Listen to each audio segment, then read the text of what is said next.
Pultlarda muammo bo'lgan mijozimizning xonadonlariga servis bo'yicha kelganmiz. Texniklarimiz hozir muammo nimadan bo'layotganini bilib, uni bartaraf qilib berishadi.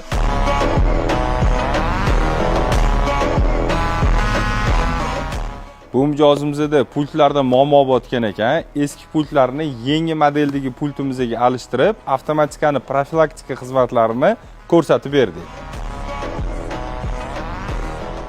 İkinci obyektimizga servis bo'yicha kelganmiz. Bu mijozimizda darvozalarni bo'yatganlarida darvozachilar avtomatikamizni noto'g'ri qotirishgan. Texniklarimizni ko'rib, bu muammolarni hal qilib berishadi.